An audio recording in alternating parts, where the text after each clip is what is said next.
All set for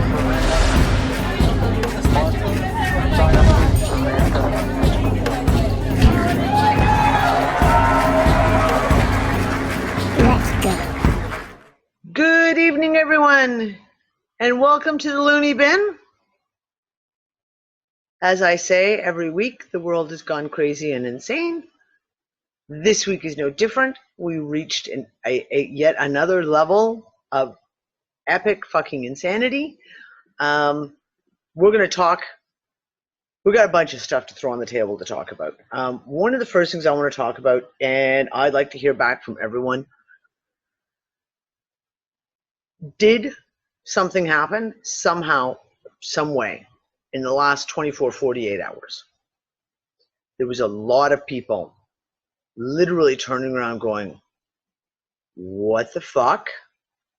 Where am I? What the hell did I just go through? A huge amount of reports. I've had so many messages from people. And like I said, in the last 24 to 48 hours, I had a crazy ass night last night. I was exhausted, tired all day. And like 7 o'clock, I'm messaging Ann saying, I'm desperately trying to not put myself to bed. Because if I go to bed at 7 o'clock at night, I'm going to be up at 2 o'clock in the morning. Stayed up till about 10:30, 11. Thought, okay, I'll go to bed and read. And I couldn't sleep. No. I finished my book.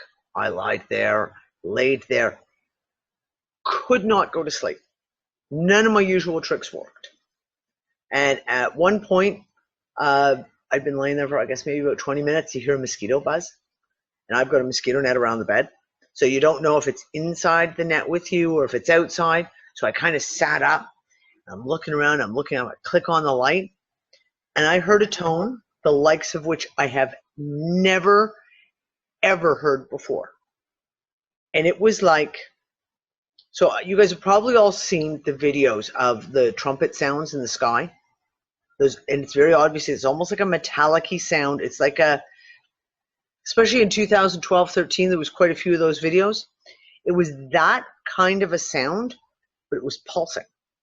It was like, whoa, whoa, whoa. And it was very metallic.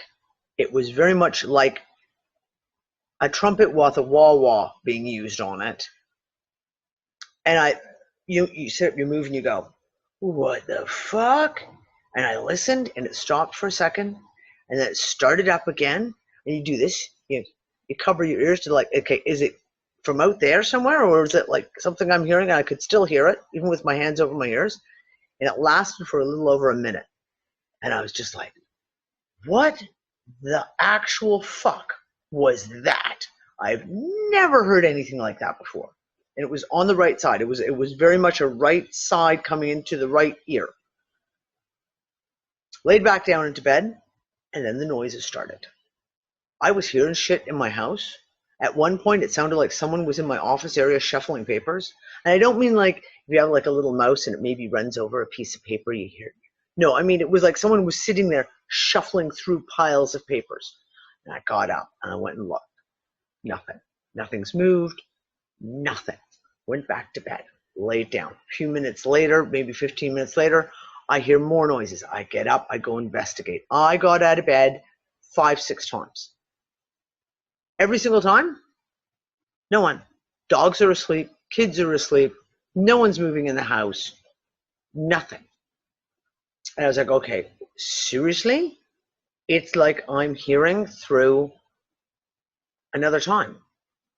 Almost like there was like an audio playing that was coming through from, 6 hours earlier in the day type thing. Something. It was absolutely fucking bizarre. Hey, Danny, in my experience with that, because I get those tones all the time, I have since I was a kid, what I've come to realize is the ones that come in the right ear like that is warning you. It's a warning. The left ear, when you get it in the left ear, they usually come right when you're talking about something or right when you finish, like to show you pay attention. But the right ear has always been a warning. For me. Interesting. Because I don't usually hear them in the right side. I hear a lot of tones that I hear. I can hear the tones directionally, as in I can literally, I'll hear a tone and I can know it's coming from there or here or here, you know? And it's almost always the left side. So this, as I said, it was really fucking bizarre. Was it loud? Was it real? It wasn't loud. It wasn't really loud. No. But it was, like I said, the actual tone, this sound, everything about it was like nothing I've ever heard before. Never. Never, never, never, never. And I mean, you know me, I've talked about hearing tones and I've been all my life, same thing. I did not get to sleep. I don't know. I think maybe I got up and ended up going eating pop. Charlotte, you'll laugh. I got up and started eating popcorn at 3 o'clock in the morning because I knew there was some on the stove. Because I was fucking starving. I was like, oh, I might as well get up, have a smoke, and go eat a couple of handfuls of popcorn. Got up this morning. I had really strange dreams. And what was strange about them, because of course I can't remember anything about them now. I woke up multiple times during the night. It was a continuation the whole way through. Multiple times during the night, I woke up and was like, okay, you have to remember this. You have to remember this. And it was specific. I was seeing, hearing, experiencing a specific thing. And I want to say it was tonal in nature. And there was a color associated, a pale gold color associated with it. And what kept getting me is as I'd wake up and I'd be like, you've already dreamt this before. Like, this is a dream you've had ongoing. What the hell was that? This is a dream that I've had over time, multiple times. And every time when I wake up, I can't remember it. And yet I know, like literally saying to myself, you've got to remember this. You must remember this. And all I know, it was tonal. There was a color associated with it, which was pale gold color. And there was something visual associated with it too. And I know I've dreamt it multiple times. Woke up this morning, the moment my eyes opened, it was fucking gone. I instantly, like someone just rubbed an eraser. Gone. Makes me think of the scene about Close Encounters of the Third Kind. You know, with the color, the tonal. Yeah, it was very small, and that's the thing. It wasn't anything big like that. It was very small. Whatever I kept seeing, it was very small. It was compact. There was a visual image to it, and the color and the sound. But I can't. The only thing I can remember specifically is the color now. Got up. I've got Nick and my youngest daughter, Kara, both got the flu right now. They're miserable. They're just feeling absolutely terrible. They didn't sleep. Talked to one of my boys. Logan's like, I swear I didn't sleep all night. I don't think I slept at all. Talked to multiple people this morning. All the same thing. Extremely strange dreams last night. Weird experiences and weird tones, weird things happening around. Not in dream time, in your actual reality. Strange animals acting extremely hyper, or vice versa, like completely subdued, almost overly docile. And I was talking to Anne this morning. Anne, are you with us, or is she Anne dropped? Oh wait, my participants list is all over the place. I'm here. Okay. And you told me about you got a message from someone yesterday. Yeah, she's a very sensitive girl, and she doesn't. I like to hear what she has to say because she doesn't read any of the stuff that we read or watch the videos or anything like that. So when she says that, it's something it's coming from her own experience, and she's not influenced by the kind of stuff that we listen to. So yeah, she sent me a message yesterday and she said, did something happen? She said, did a timeline? She said, I feel like a timeline changed. And then she said, when she went into work, there's a batch number generator in work that moves sequentially forward.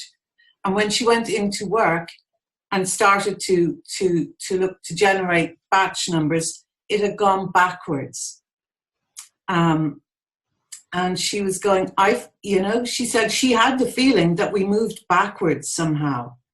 And then she looked at that, the generator had moved backwards. So it's funny, very funny. Interesting.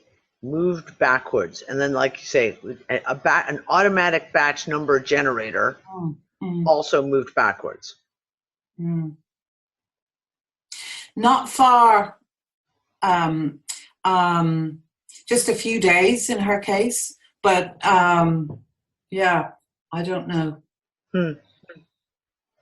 So does anyone else want to share some of what has been going on? Like I said, because I know we had a ton of stuff said in the Unfuckers group. There was a ton of things. I was watching some on YouTube, and it was something I've never seen before, but yet I was like, I've seen this before, but I don't remember where I've seen it before. And yeah, I do feel like we went back, like, because it doesn't feel like, today doesn't feel like a Wednesday to me, come to think of it. It's like, no days feel like days to me. It's like gotten to the point of just insanity now. It's like, I don't know what day of the week it is. Do I have a show tonight? I guess I better check. Hey, can you hear me? Yeah, hi Penny. Okay. Starting, it's been probably a build-up from about 4 days, but the past 48 hours, I don't know what the fuck has happened, but something big happened. Because the night before last, it wasn't night, it was in that morning. I had a dream, or no, that was night. See, I'm all, I've fallen asleep early both nights, which is really weird for me. But 48 hours ago, I dreamt that some type of mechanism uploaded everything in me. I mean, I put a little diagram in UU because I remember what it looked like. I haven't seen it, but then it was fucked. Yeah, four square stones on the top. Under that, it was 4 by 4. So these 4 stones went into a 4 rows, and there was one symbol in each of the stones, and they were different symbols, very mechanical.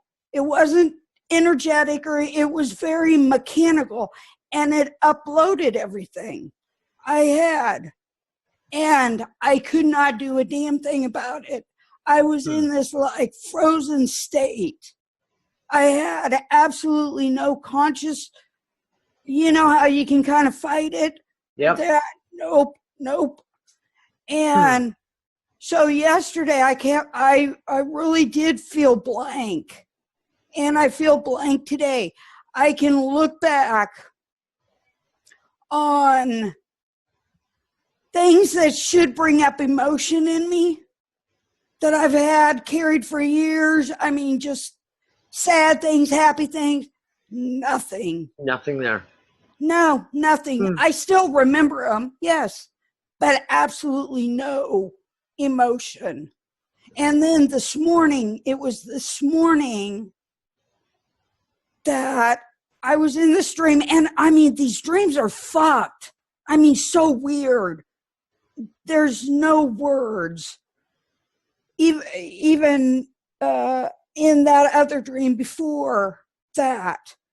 But I'm having these really weird dreams, and then this person, and it was what they wanted to show me as a person, okay?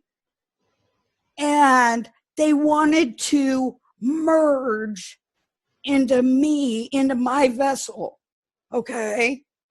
And I thought at first, I was like, hey, that's pretty cool, because you know what? I am I do like experimenting and things like that, right? But not, I mean, and it was going in, and then all of a sudden I started going, whoa, would I have control of my vessel? And I stopped right then, no consent, and I woke up. And it has been so weird because I'm really walking around pretty much robotic. Very much on autopilot, I should say. I've been very much like that myself, and just incapable of concentrating. Like you go to sit down to do something, and it's like I just keep woozing out, just kind of like, oh, what was I doing? Fuck, okay, right. No, I got to get this done. I had to do paperwork yesterday. All I had to do was organize the papers. Orders that have gone out, orders that haven't gone out, orders that are waiting for a piece. I mean, and put them sequentially. I literally was almost to the point of tears at one point because it was like, just my brain was just like going, I don't know if I can handle this. I just fucking can't handle this. I'm going to read some of the comments here. Peg said, I have an old wind-up clock that's been doing great keeping time until today, and it keeps stopping for some reason. Blair, I'd like to know what the atomic clocks are saying too. Did they recognize that? Was there anything there? Renee, in between sleep and awake, I was lying in bed and it felt like my body moved from where I was to just past my feet and dropped a couple of feet. I've had that experience quite a few times in the last month, where at that just between awake and asleep, where I literally feels almost like my body is being is hovering and then drops back down again.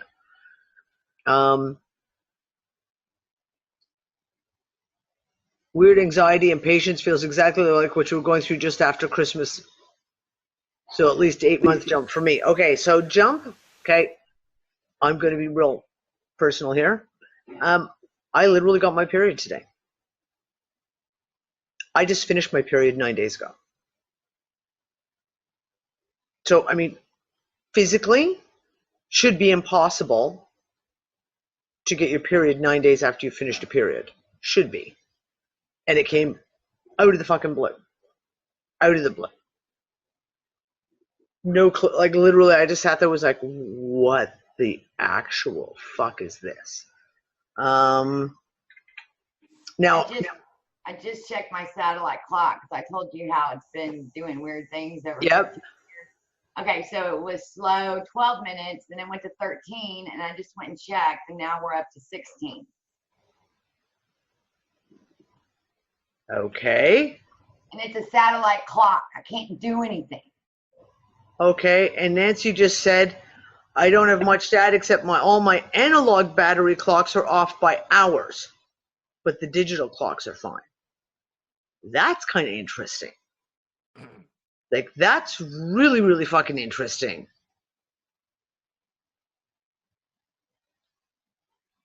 Now, Moksha, you said, you made a statement. Hold on, where was it here?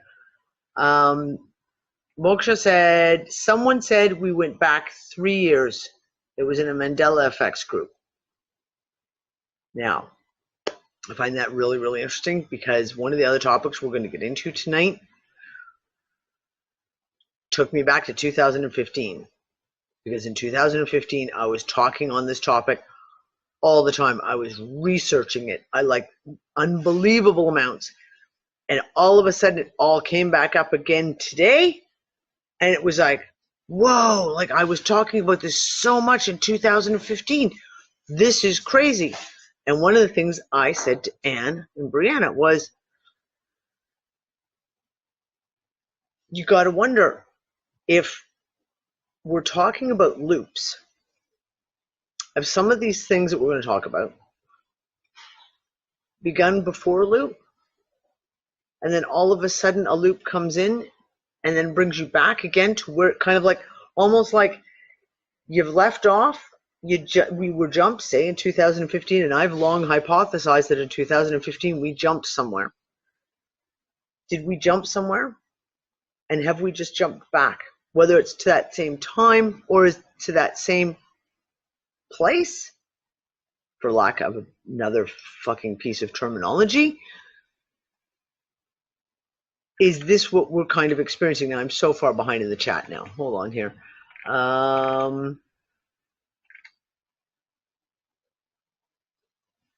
Yeah, total mind wipe feelings when we're shifting or whatever it is that's happening like that. It's just like, holy crap.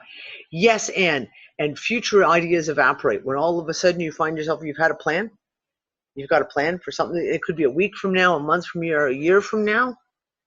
And then all of a sudden, where the day before you were like, yeah, you're like, yeah, it's not there anymore. It just kind of, like you said, evaporates. A good word too. Like it just kind of poof, evaporates.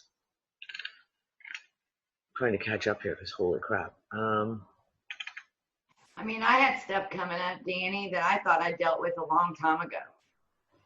Just come up and knock me right upside the fucking head, dude. And I was shaking my head in disbelief. Like, Yep, me too. I was like, I can't believe that I just fell for this bullshit, that I actually got triggered, you know, like it was just, and this was stuff like I had already dealt with, I thought, but then I realized there was a whole other side to it that I had not looked at, but still it's shocking. It's shocking. Well, I have the feeling on another way. For me, I feel like the bad stuff that I went through, most of it, I don't feel like it did not happen to me, which is a weird feeling. Like it doesn't feel like I went through certain things in my life. Like it's not. And that's one of the questions when we talk about things like a loop. Like as if you jump back into, say, a previous timeline or another timeline or whatever you want to fucking call it. On a certain level, we have to be aware of that. And if you jump out of a timeline that has had a certain trauma, if you leave that timeline, is there a part of us that then all of a sudden you disconnect from that trauma because it's not on your timeline anymore? And there's a memory of it. You still have the memory, and and I've said this before, you can remember the emotion you used to have with that, but you don't feel that emotion anymore. It's like you have a memory of an emotion that was associated with it, and it could be like extreme anger, extreme sadness, even extreme happiness. Yeah. But that the actual emotional involvement you have with that moment is gone. It's no longer there. It's no longer relevant. And I wonder if that has to do with, like I said, if you jump from a timeline where that didn't happen, that thing didn't take place, and you have a memory of it, consciously you remember it, but it didn't actually take place. Is that why we disconnect from it? And all of a sudden it doesn't have the emotional impact that something may have had even just 2 days before. I don't know. It's weird because how can we jump back to, like, let's say 2015 when we still, things are still like, oh, we're in 2018. You know, it's kind of weird. It's like, shouldn't things reflect if we went back, or, you know what I mean? That's the weird part about all this. How do you define it when we don't even have the language to be able to even have the conversation with any kind of rational understanding between all of us? I'm trying to catch up with the chat. You guys are like off and running. It's like, holy crap. Okay.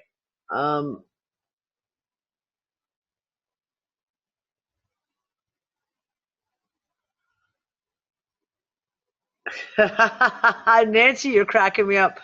I'm cleaning up my hard drive while I'm listening today, and the first folder I clicked on was documents, ebooks, and the only ebook there is called Time Loop Chronicles, The Day the Earth Fell Backwards.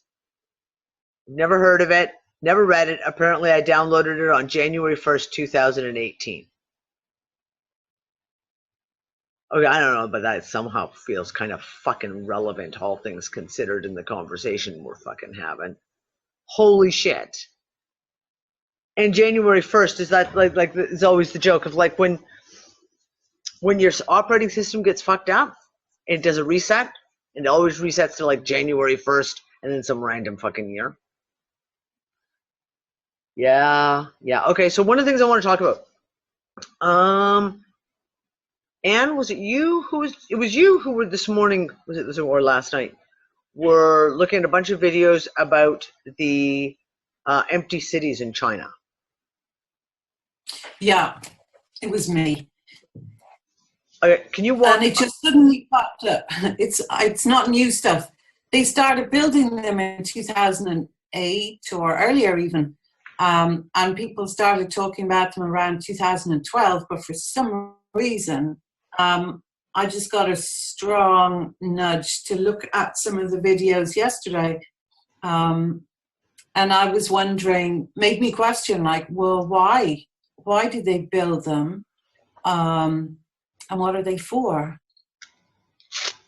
So And if anyone hasn't checked this out, all you have to do is go to YouTube and Google China's empty cities. And there's it's not like one or even two or three. There's a pile of these cities that were built and they're completed. They're not like ghost towns that have been built, lived in, and then abandoned. These are empty cities, like schools, hospitals, parking lots, transportation routes, the entire fucking city built, and they've never been lived in. Yeah, Laura. Yeah, well. Hey, Danny, did you see that some of these cities in China are already starting to fall apart too? So it kind of makes you wonder, because if they're that new, why are they falling apart already? Well, I mean, first of all, made in China. So yeah. I had to say it. I had to say it. Come on, I had to say it. Here's the thing. So I looked into all of this. Back in 2011, 2012, it came up and I'm like, holy shit. And someone sent me a picture and I can remember going, that can't actually be real. And I went researching it and sure enough, I found mainstream media articles even talking about these empty cities. And they're literally perfect cities. All the infrastructure's in place, electrical, sewage, you name it, it's all that, and it's never, there's a lot of them. It's not just in China. China's built a few of them in Africa as well. There's one in Burma. There's a couple that are, I think someone said up in the stands area, the Kazakhstan is in one of those countries that I can't actually pronounce the name of, Uzbekistan or something like that. Oh, Brianna's here. Good. Brianna, we're talking about the empty cities in China. You got here just in time. Because Brianna was in on this conversation with Ann and I too. We discussed it. We started like, okay, going back to that whole thing of like, why would you build a city to leave it empty? Now, there are different things that get done, right? So, for example, Nick many years ago worked for a construction site in Canada, and at the time in the States, they were promoting religious buildings. And basically, if you built a religious building in the States, you got a shit ton of special permits and special privileges, et cetera, et cetera, et cetera. And there was someone very wealthy from Southeast Asia who was building a Buddhist temple in Boston. And Nick ended up going down and working on the project for several months. And he said they were building them everywhere and they were lush. Like this temple was just like ridiculous amount of money being spent on it. Ludicrous. And it was because they needed to spend the money, but if they spent the money on a religious building, it gave them all kinds of taxes back, etc. So one could say that perhaps China basically, they had excess workers, they needed to employ them, they had to give them a job, they needed to have some kind of a method of doing all this, that, and the other. So they started building a city to give these people all work. And then they use it as like tax write-offs type things. You know what I mean? Like bring companies in and have them put all the stuff in, and then they can write off debt or whatever it was that was happening. So there could very well be some kind of a, dirty governmental secrets that they do this just to get rid of money or launder money, etc. But when there's multiple cities? And these cities have to have cost billions of dollars to build entire fucking cities. And then they sit empty. It's not even like they even let the workers live there. Anne just said there are about 50 in China alone. 50 empty cities in China alone. That isn't money laundering. That isn't, trying to give your people something to do to keep them occupied and get a paycheck. There's something more going on here. And we started talking and hypothesizing. Just Anne and Brianna and Gail and I, just throw the ideas on the table, fucking see what sticks. And the one thing that I said was, what if, because I just recently watched Ghost in the Shell. And the very opening scene of that movie is she is a refugee from America. They never tell you what she's fleeing from. They don't know why her whole family are fleeing from America on a boat to try to get to China, Hong Kong. And it sounded like the way they kind of made it sound was that basically all these people fled from North America to China. So you play the what if game. Are we talking about, did they know there was going to be some kind of a major natural disaster and they would have to be able to house millions and millions of people in a safer area of the world? Maybe it was China. Maybe it was Africa, because there's several of those cities in there too. Okay. Okay, you're funny, but you know what? I'll put any fucking theory on the table at this point. Is it maybe the clone factory broke down and could not supply the population for these cities? As much as it's sarcastic and it's kind of silly, I'm not willing to take something like that off the table, because seriously, you gotta wonder. Danny, the ultra-short history Russian scientist, the March 1953 start of the world scientist, Yep. He insists that most of the Chinese population are actually clones. Maybe not. I don't know. But hey, we don't know. Fucking throw it on the table, whether you want to call them clones or bots or constructs of some type. God knows we've talked about this enough. So one of the things back in 2015 I talked a lot about was that it was very obvious to me that the tilt of the planet has changed. That we're supposed to be at that 23-degree tilt, and that we're no longer anywhere near that 23-degree tilt, and it is radically changing. And I've talked about things like the Inuit have been warning since 2007, 2008. The stars and the planets are no longer in the right place in the sky. The sun and the moon are not rising in the right spots. And it being in the Arctic Circle, they would have the most dramatic view of changes of that nature.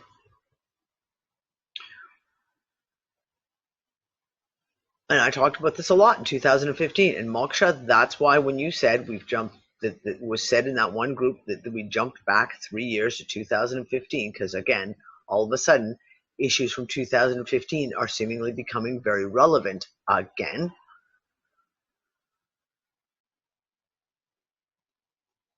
What if?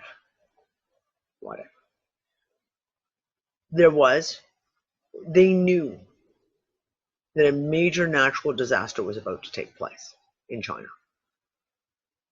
The Chinese don't think like other people. The Chinese think in terms of dynasties. They don't think in terms of a decade or even a generation. They think in terms of dynasties. And all you have to do is look at ancient Chinese history to really see just how factual that is. What if you know something's going to happen? And so you start planning for it by building cities, preparing for whatever it is, this kind of disaster. Now, I've hypothesized quite a bit that at early 2013, something happened and we were jumped. And that when that jump happened, there was a lot of people like Cliff High, like a lot of psychics who had said there was going to be a massive natural disaster in early 2013 in the USA. And they were all calling saying it's going to happen. And then nothing happened. And it was like there was a massive change that happened in the early spring of 2013 where it was like everything went whoop. So if all these cities were built prior to, and it looks like they were, prior to 2012, were they in preparation for what they expected was going to be this massive natural disaster that might be coming? I don't know. Now, the next thing that struck me was when we talk about the tilt of the planet. I've made some lovely little graphics for everyone. When we talk about the tilt of the planet, I tried to play with one of the programs where you can pull the globe up in like 3D and you can change and move things around. And you know, none of those programs will let you change the tilt of the planet. It really fucking sucks. You just fucking can't. If you know the planet's tilting, if you know the tilt is changing, that changes everything about the warm zones, the cold zones, where it's going to be habitable or uninhabitable, could radically change. So I did some drawings. I just want to throw this out here. Hold on, give me one quick second. I've got to pull up that picture too. So, okay. For me, like I look at my maps on my computer, and my city's shrinking. It does not look the size that yeah, you were talking about that a few weeks ago. And now it looks even smaller. Yeah, but I'm not talking about physical changes as in, I'm talking about literally planetary, the tilt. So I want to show you guys this. So give me a second. Okay, hold on, I gotta close a few things. So if you can, I gotta move this, maybe if I make this slightly smaller. Wait, not that small. There we go. It's a little more easy. So this is the planet, purportedly, that we're told. This is what they tell us our planet looks like. And this is the equator, which, as we know, is the hottest area, warmest area, most temperate, if you will, area where it gets equal amounts of daylight, summer and winter, and etc. Okay? But what if the equator, the planet shifted its tilt and the equator moved so that it looked more like this? So all of the planet tilts in one direction, and let's say the equator is now up, closer to China. And China all of a sudden becomes a very, very temperate zone. Got massive, massive amount of area for people to live in. And all of a sudden, the equal to this of it shifting up like this is, of course, it would drop down here, and the equator, instead of being up here, would all of a sudden be down here, which would make most of Canada and America kind of like the North Pole. So I took a look at this, and I was like, well, let me see if I can get to this other picture. There we go. So this here is how they tell us our planet is tilted. This is what we're told it looks like, right? But if this tilt all of a sudden goes from here and is going in the opposite direction now, again, you could see a situation where, again, there's the equator as it stands now, running this way. What if it then crosses over and it ends up with the equatorial region running through China? And all of a sudden, again, who's got the #1 arable land in the world? It would be China. And most of North America would be pretty much in the Arctic zone. So I've really been revisiting. No, I don't want to do that. No, stop share. There we go. I wanted to revisit that Because Dan, you have talk a look. yeah. Have a look at the correlation between the axis of spin and the magnetic pole itself. That's Because what I was trying to do. There is a correlation there, and that pole has been moving towards Russia, not towards Canada. So I think your tilt is backwards. And you could very well be right. I was just looking at it in terms of the China because of the whole thing with the cities, right? Yeah. You could very well be right that it is tilting the other way. The fact that it's moving, we know it's fucking moving. We know. Anyone with eyes in their head can tell that the tilt of the planet has changed. And it's the things like we're saying. We're seeing the sunset. I literally walked out today from where we are, and we're right on the edge of the sea. And I know that when summertime is here, I stand at this point and we watch the sunset over that rock over there. And literally today, we're walking out at sunset, and the sun is setting so far to the south compared to where it is in the summer as to make me literally stop dead in the middle of the street and go, the sun, how can the sun be setting the fuck over there? Like, you get it. The sun, the planet tilts, that therefore the seasons, and therefore, the sun sets slightly different areas. But the sun still sets in the west. That's why you're taught the sun sets in the west.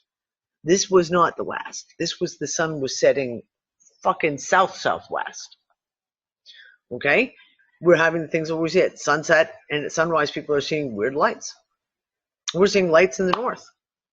Literally here, and you saw them, you were saying the other day, we saw them again the other day. I put up pictures in the Unfuckers group where you can see the sun is set over here, and then but over here the clouds are just completely lit up as if there's another form of light that's lighting them up.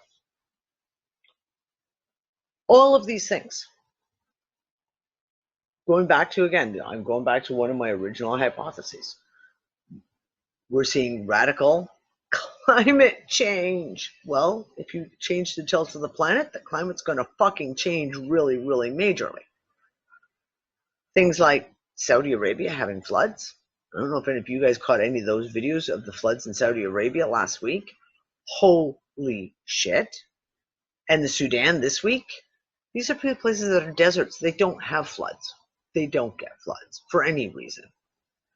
What about our little area where the trees apocalyptically blown down? God help anybody. If you'd been there? Oh, craziness. But we're seeing these things. So we've talked about things like the plasma discharges. We've talked about this for a couple of months now. These massive plasma discharges. Well, if the magnetics are all over the place, then the electrical fields are all over the place too. We've talked about things like earthquakes and volcanoes. Holy shit. Well, if the whole planet is shifting and moving like this, then you better believe there's going to be probably a shit ton of earthquakes and volcanoes. Last night when I went to wash them, I could have sworn the outside, I was looking out the back window because, well, it faces that way to go to the washroom. But I was looking and I saw this gray flash, then sort of dissipated. It looked like it was gray outside. And it's 10, 11, 12 at night maybe, And that was that's weird. Yeah, but that's the thing. Weird things in the sky. Another video.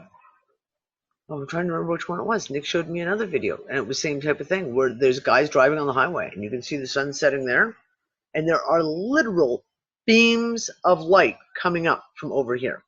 2 major beams of light coming up. It was somewhere in the States. And yet you can see the sun setting over here. And it's still daylight enough that it's not like in the middle of the night if they've got those big searchlights in the sky type thing. No, this is very obviously another point of light is shining up. I don't know.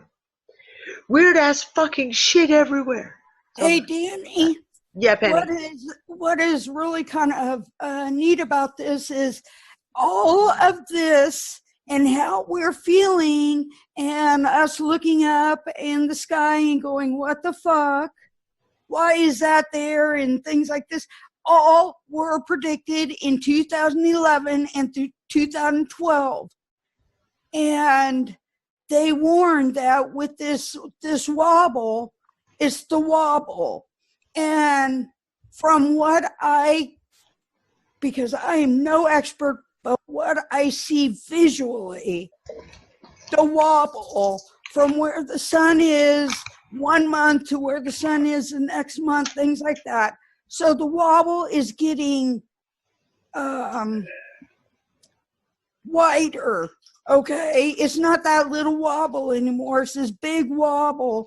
And what they said, and even experts, not just the conspiracy people, said, is that when that wobble gets so large, they're at a 45-degree angle, is what they said. What they're worried about is the actual flip then. And if we flip, that's what could literally wipe us. See, I don't think, because everyone gets confused with the magnetic pole flip theory and the physical poles flip. And those are two really, really different things. The magnetic poles flipping is absolutely plausible. It is plausible. It is possible. We've seen evidence on well, if you want to believe NASA, we've seen evidence on other planets of this kind of thing happening. But I'm talking about the physical. I do not see any way for it possibly to flip an entire planet, unless we're literally talking about such a powerful magnetic flip that it somehow, I don't know, but then then it negates all their theories about there being a molten core and there being a solid iron core in the middle of the planet. So like, these guys don't know fucking jack shit anymore. Like, you can't rely on them to come up with anything other than a bunch of theories just like we do, and they toss them on the table and see what fucking sticks.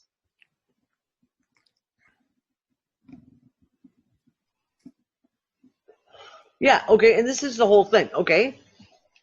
That's why, Igor, this is why every time they come up with the whole overpopulation thing, if you go look at actual global maps of population, you can see that the whole overpopulation thing is a complete crock of shit. Because Canada is fucking empty. So's Australia. So's China. And China's supposed to be the most populous fucking nation in the world. But you know what? Seriously? It's fucking empty. Oh, hold on. I'm going to pull this up and see if I can get it to open, and then we can discuss it, because I've seen this before. Didn't someone do the math and calculated that every human being we have now can literally live in Australia with a pretty comfy... Like a quarter acre of land? Yeah. For every man, woman, and child? In a house. It was Alaska. Yeah, or Alaska. Well, who cares where exactly? But anyway, we could... At the same population density as Manhattan, we could all fit into New Zealand. That's what I heard. And they've done it with Ontario too. They say like literally you could take the entire world's population, drop it into Ontario, Canada, and you'd still have to get a phone call to call your neighbor, because you wouldn't be able to yell to them. Like, there'd be that much land between everyone. Now granted, Northern Ontario, not necessarily a pleasant place to be. Right, Andrea? Hey, Andrea's like, I resemble that comment. Wait, here, I'll show you this. So let me... So there you go. There's our land population map, right? So Canada's fucking empty. Now, granted, no one wants to live, no one wants to live north of Edmonton. I think John and Deb would definitely agree with that. Although crazy Canadians do all the time. If you look at China, their coastal area is quite well packed, but the rest of China is fucking empty. Look at Russia. Russia's fucking empty. Look at Africa. Holy shit, you want to talk about empty? South America, right? Australia is like pathetic. I'm sorry. Australia's got like almost no population, it looks like. Same with New Zealand. So every time they say things like overpopulation, we got to cut down the world's population, it's all a crock of shit. A complete and utter crock of shit, right? Mhm. Look at that beast of a country where I live there, the UK. Fuck. And it really is. And a lot populous of as- Europe, and a lot of those small countries in Europe, like you look at places like Italy and that Malta, right? But those are the extremes. Like they're like the extremes. Like India is an extreme. You know, India is overpopulated. You look at India, it was fucking the reddest of all the countries in the world, and yet India is still. Once you get out of Bombay, get out of Delhi, you know what? There's fucking shitloads of land. Shitloads of land. Even America. I'm sorry. Like, yeah, okay, New York and Los Angeles and places like that, they're really cram-packed. But the center of the USA is fucking empty. There's absolutely tons and tons of land. So, I mean, this whole thing of like, you know, overpopulation is such a complete crock of shit. Mismanagement, yes. Overpopulation, no. I keep closing my chat window every time I do that. Even Edmonton is questionable, Andrea. I agree.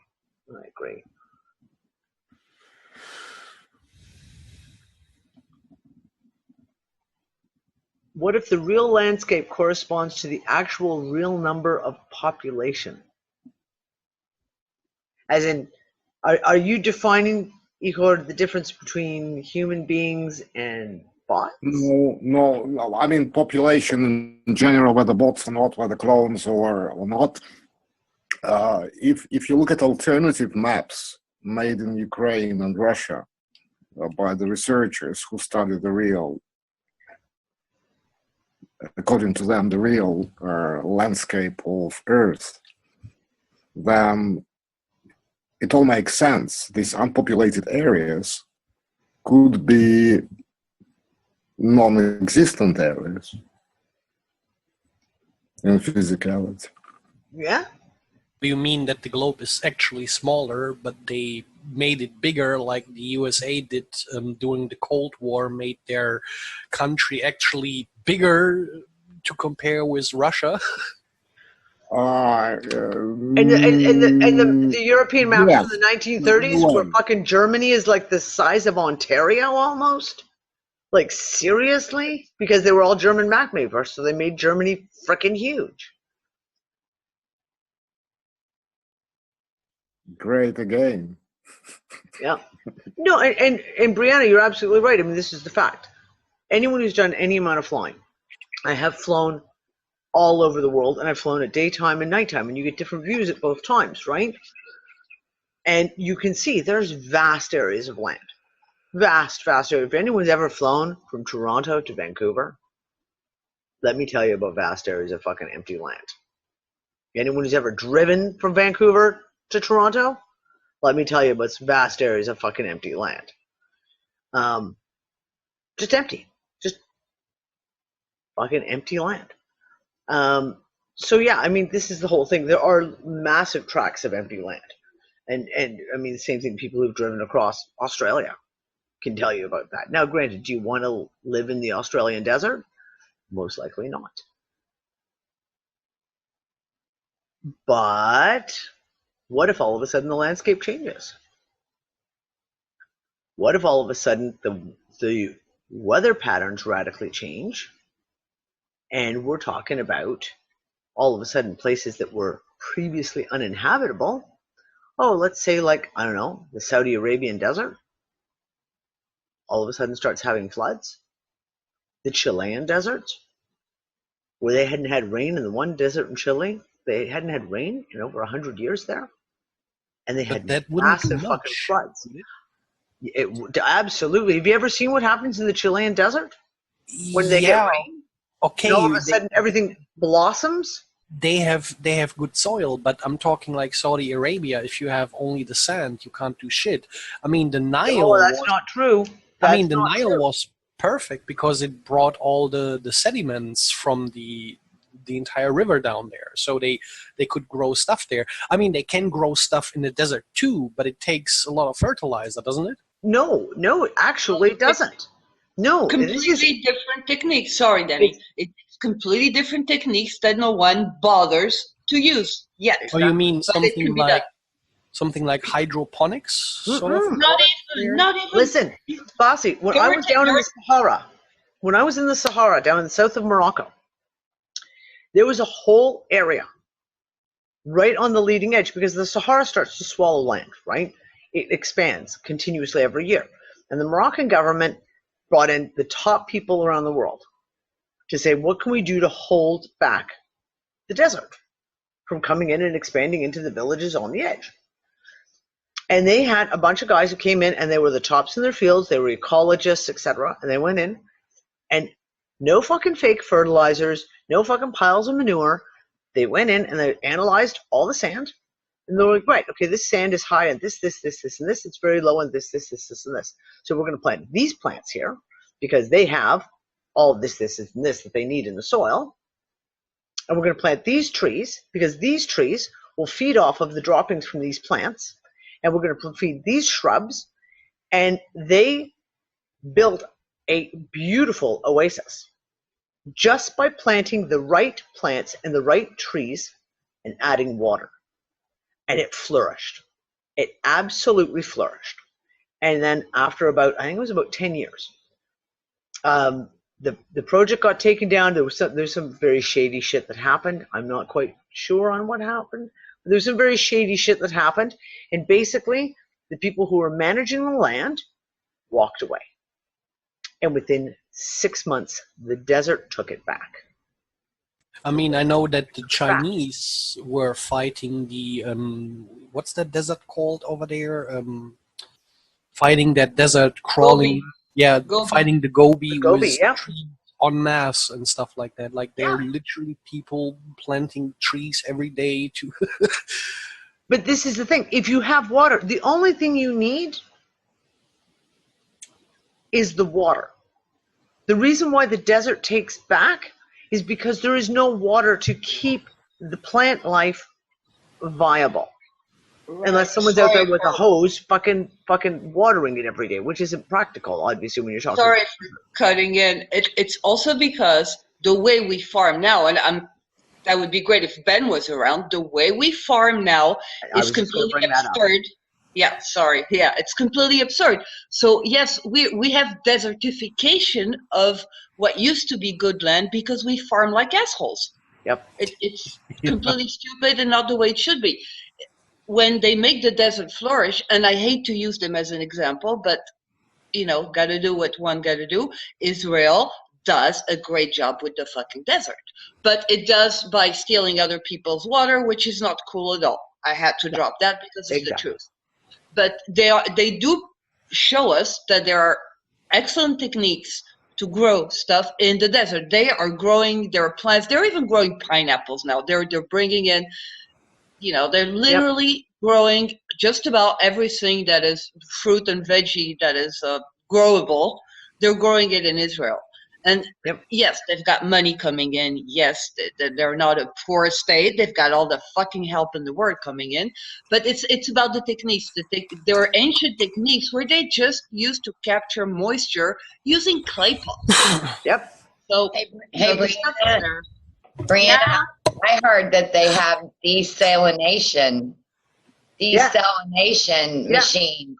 Everyone does in the med. Everyone in the med is desalination, so you have to. They do, but also there is water underground. There is always water underground everywhere. You just have to know where to look for it. The big thing in Israel is that, that has to be said. They are literally stealing the water from the Palestinians, and the fact that they are an example of over agriculture too, because the fact that they want to show they're so abundant, they grew so much and they made so much farming that their fucking Dead Sea is now dropping and it's getting full of sinkholes. It's just dropping level, and it's because they drained, literally they're draining all the fresh water on the ground, and it's creating, empty pockets, and the whole thing is sinking. Yep. So, for them, for doing that. But that's because of over farming. They're exaggerating the stuff. They don't need to grow that much shit. They should grow from themselves. But they grow a lot of excess, which they export, yada, yada. So they fucked up, they're fucking up like everybody else. Well, this is the thing. So where we lived in Australia when we were there with Ben, who unfortunately couldn't be here tonight because he's working. That area for 100 years was cow pasture. They went in 100 years ago, they clear cut the whole fucking area, turned it into meadows just for cow pastures, and changed the entire ecology and environment. Now, when the group, the gentleman that we lived with, Mark, and the group of him and a bunch of other people who came in and bought that entire plot of land 25 years ago, and they went in and they started replanting all the native trees. In 25 years, just with planting the right trees, they now have a tropical rainforest where they live. It's self-created. They brought it back from what it was, devastated 25 years before, to a tropical rainforest by doing nothing else than planting trees, planting the right trees for the area. And that's all they did. Built their homes, started planting trees. That is how easy it is to change. Once you have water, you can literally do anything to the land if it's managed properly.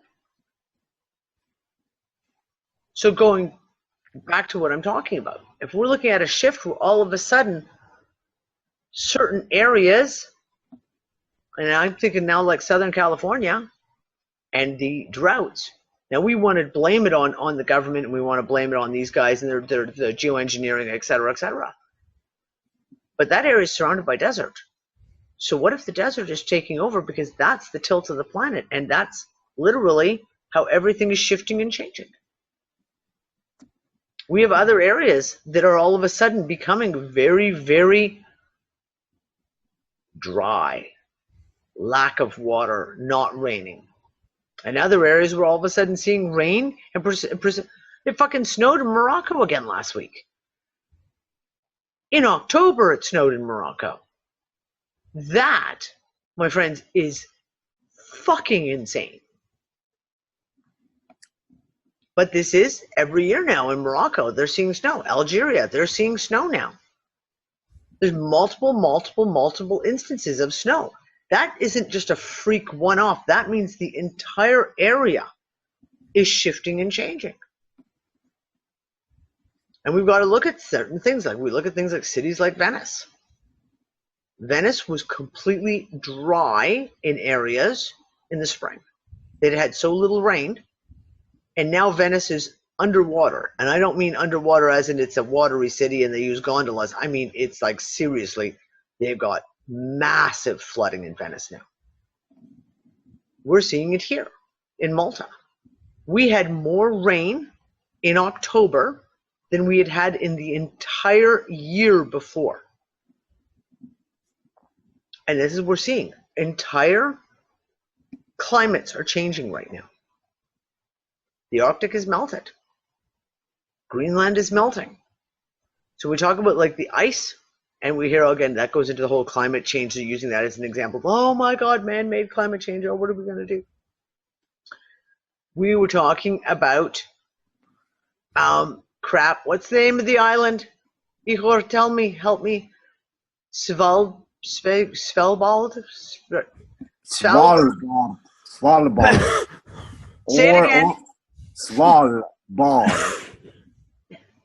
I'll write it down. Svalbard. Yes, there we go. Anne's typed it in for me. Okay, which is where the World Seed Bank is. That's a little tiny fucking island off of Norway. And all of a sudden it's thawing out. The tiny island that was always encased in ice is now all of a sudden thawing out. And they've had all kinds of, ridiculous media hype. Oh, the seed bank is flooding. It didn't flood. It never fucking flooded. It was someone made a comment about, oh, if all this ice melts, maybe it'll flood. And someone took with it and ran. And we're like, yeah, no, it's not flooding. It never flooded. The thing is supposed to be nuclear bomb proof, let alone fucking some water.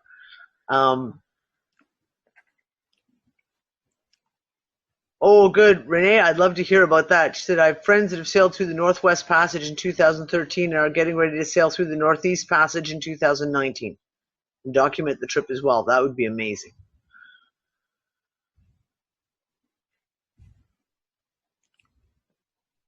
I don't know. This is the crazy fucking insanity that's going on at the moment. And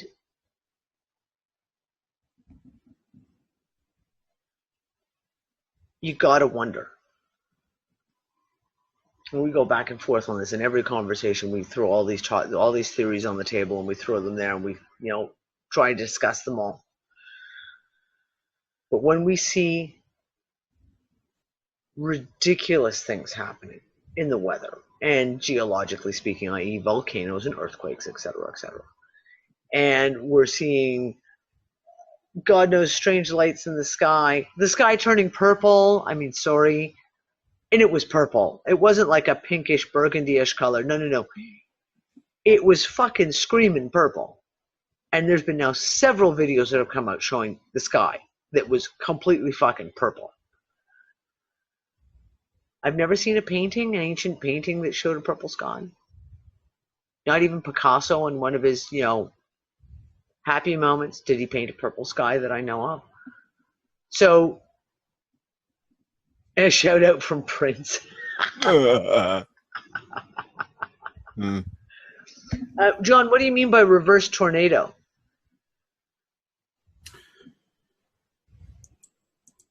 Well, I was just thinking, we were asking, I'm not going on in the stream, so I don't know why. Anyway, the idea that if warm air rising can create a vortex going up, why can't cold air falling create a vortex down? Oh, that's interesting. You'll have to repeat that because it didn't go out on stream. This won't be on the recording. Okay. Well, it'll be on my recording because I'm recording from my computer.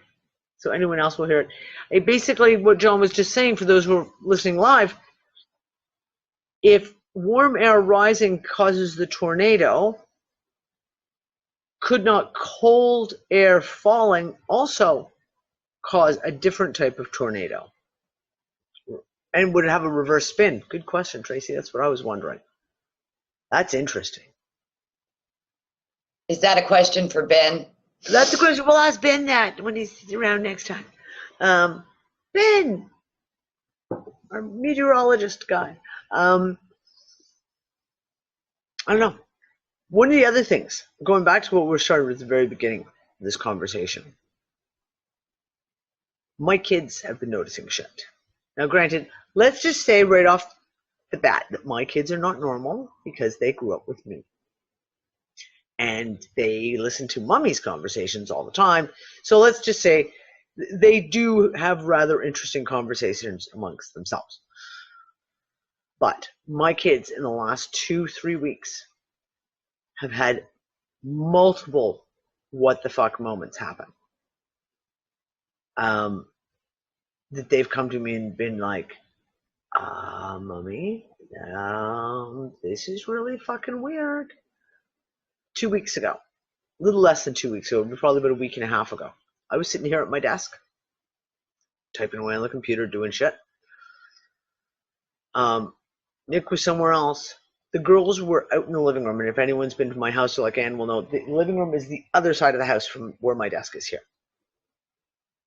And I could hear them. They're watching TV, they're goofing off, they're playing. You can hear them chattering to themselves, whatever's going on. And I heard a noise. And the dog started barking. And I could hear the girl saying, "What was that? How was that?" And I got up and I started walking down the hallway, getting myself a drink. And then I could hear again the dogs start barking. And I can hear Quinlan saying and Kira saying, "What the heck is going on? Who's outside? who's outside? Now, the boys were in bed. They were like, who's outside? And Quinlan got up and opened the back door to our patio, and there was no one out there. Both girls swore that they not only heard someone talking, that they heard someone moving the deck chairs, like we've got just the plastic table and chairs, that they heard someone move the chair, like as if someone was sitting down at the table and you pull the chair out. The dogs went ballistic, so it wasn't just the girls. The dogs started barking. They went and looked outside, and we've got 2 windows on either side of the living room. The table is right in front of that window. You can't miss it. Like, you can look out the window, and you would be looking right at that table. Kira was looking from the inside. Quinlan went and looked. There was no one there. And they've both come to me several times going like, Mommy, I don't know if we got fucking ghosts in this house all of a sudden, or what the hell's going on. And Penny, that was one of my things. Timelines merging. 2 timelines coming together, and it gets real thin between the 2, and all of a sudden you have it just touches, and you get like a little bit of crossover. Maybe they were hearing me and Nick out there on another timeline when they went to look, and we weren't there because it wasn't actually happening. Audible bleed through. I even said talk about things like I said to Quinlan, like, you know, like we're talking about. Her and I went out and had a lovely day on Monday. We went and had a mummy-daughter day, and we went shopping and had lunch and stuff. Gail's like, yeah, Gail can tell you what shit that she experienced while she was here at my house. Malta's a strange fucking place. What can I tell you? But I said, like, we've hypothesized that the veil gets real thin between worlds, between whether you want to call it dimensions or timelines or fucking, I don't know. And sometimes I wonder if they just touch. And they just touch. And you get things happen. It's like the same thing, like when your keys just fucking up and disappear. And then they reappear again 5 minutes later in the exact same spot that you were just looking at. You know, we've been talking about that for the last month. It's been fucking epic in this house. Like, seriously. Shit coming and going all the time. My little blue men. It's the little blue men. That's what it is. Yes, Tracy, like when 2 radio stations cross over on each other and you can kind of hear both radio stations at the same time.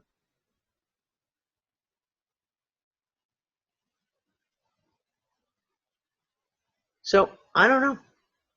It's been seriously fucking weird. Seriously. And like I said, when my little guys are talking about it and saying things like, Mom, shit's really, really weird. I feel really, really weird. My 8-year-old came up to me literally 3 days ago and was like, Mommy, I just don't feel right. I don't feel right. And I was like, well, are you sick? Do you have a headache? Is something wrong? No, my body just doesn't feel like it's in the right place. Body just doesn't feel like it's in the right place.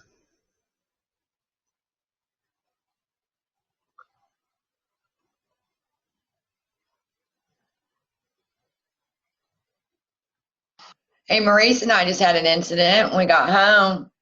We come in the house and, you know, I've got my way down because I've got a zillion animals, as you know. So I'm dealing with the cats. And Maury's in the house. I guess he, you know, piddling, whatever. All of a sudden, the dogs come running in. You know, about run over Molly. You know, I just got him well. And I got mad at Maury because I swear I saw him walking off.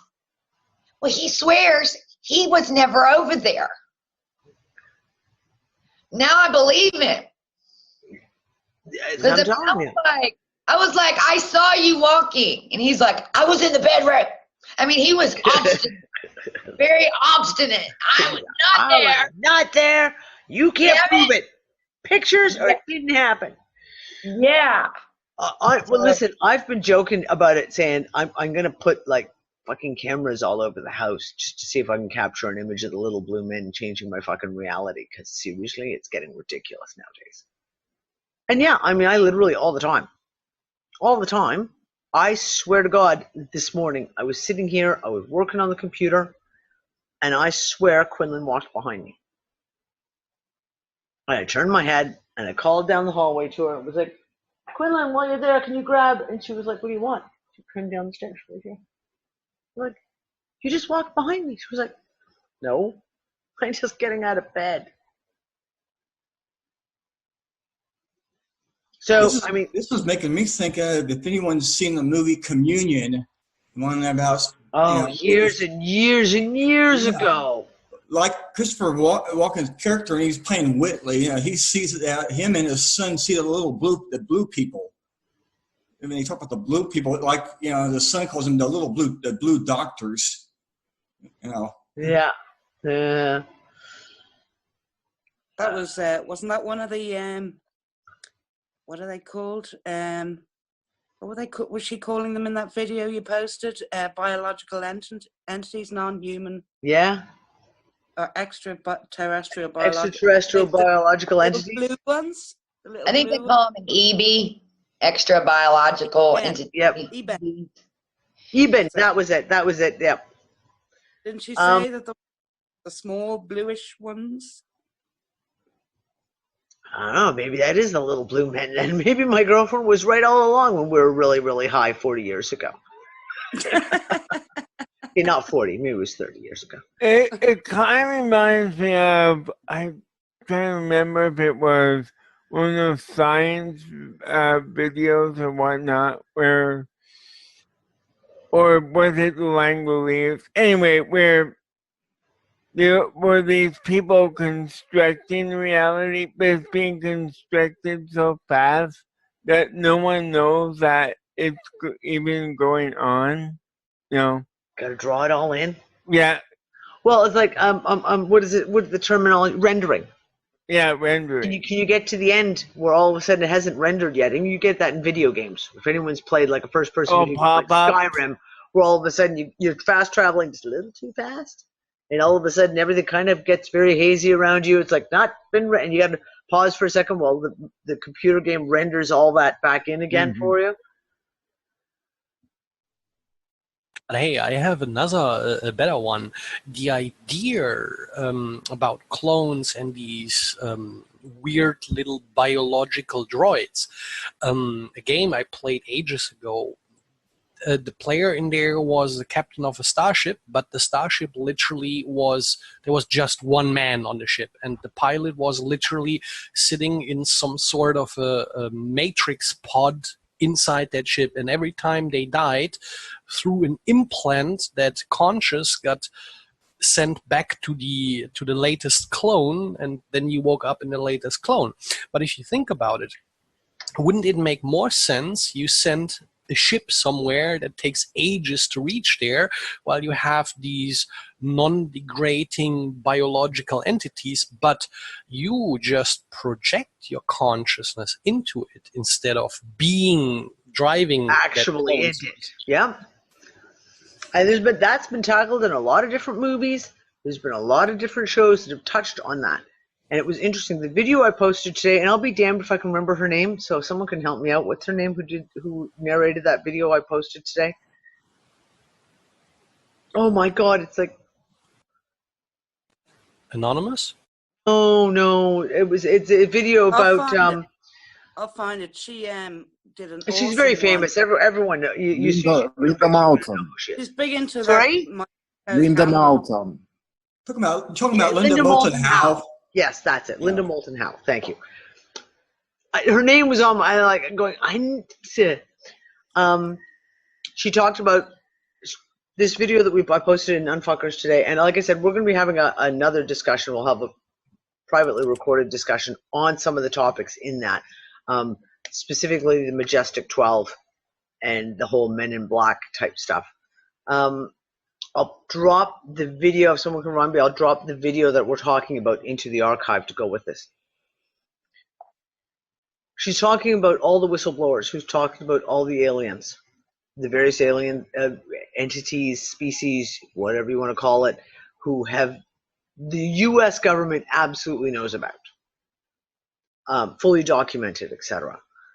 And one of the things that she talked about was how we are indoctrinated with the idea of reincarnation. and that what this one person was told, and he had explained it to her, what he was told by this extraterrestrial was that every planet only has a limited amount of souls that's on the planet. So therefore, you have to keep recycling them through, recycle them through, recycle them through, recycle them through. They live, they die, they get recycled back through, and they can't leave that place. And it becomes a continuous reduce, reuse, recycle fucking cycle that continuously goes on. So what's the point of the amnesia then, though? Why don't we why don't we know, like, instant? Why don't we all know that we're being recycled? Because we would manifest ourselves right out of here, you'd sister. be like, I'm fucking done with this But shit. if we can't, yeah, no, Okay, it would be over. Yeah, I think Dawn may have a point on that one. Can you imagine? We've all seen the newborn baby pictures where they're just like, what the fuck? Like, I'm back here again, because they still haven't quite had it wiped out. They still know, but they can't tell you anything. And I swear that's the whole thing. That would be it. Like, everyone would be like recycled back and be like, that's it. No fucking way. I'm out of here. Well, think about it though, because we're a lot like computers, okay? So our brain is a processor and a hard drive. Yep. Our cells are hard drive. And so when we die, okay, if there is theoretically a thing called death, okay, this hard drive does not go with us. Only essential RAM. Skills. Yeah, our RAM, the RAM that we have. If you call our experience, you could call our experience your documents and your photos and your movies folders. But when you pull the hard drive out, it doesn't take those folders with it. It takes the operating system goes with it, etc. But not necessarily all the memory folders of what you've stored. That's your DNA. That's your DNA. So our souls are in the cloud, and our bodies are the actual hardware. Yep. Well, it's the perfect setup for them, because we're like little batteries. See? Yeah. Yeah. Well, think how RAM works, guys. RAM You would is have to just explain it to there. us, Penny. We don't know this shit. Okay. The ROM is the hard drive. That is what is written, right? The RAM is this virtual space. It's just floating there. The information is just kind of floating there. Okay? That's what we can take with us. Not the written stuff, because that's in our body. Like Dawn said, that's our DNA. Your DNA. Okay. Interesting. But what our conscious is like our RAM. Okay. That's like the RAM. So we can take that, right? I mean, seriously, guys, we are a computer. We really are. We're animated by spirit, though. Okay. This is just an avatar. Yeah, exactly. Yeah. This is our prison. This is our prison suit. Yeah. These are our prison suits. Sorry to say, but it doesn't really fucking matter. Yeah, I mean, they're complex prison suits. And I'm basically. sorry, Igor just made me fucking giggle my ass off. He said we are a focus group. I fucking. Focus group.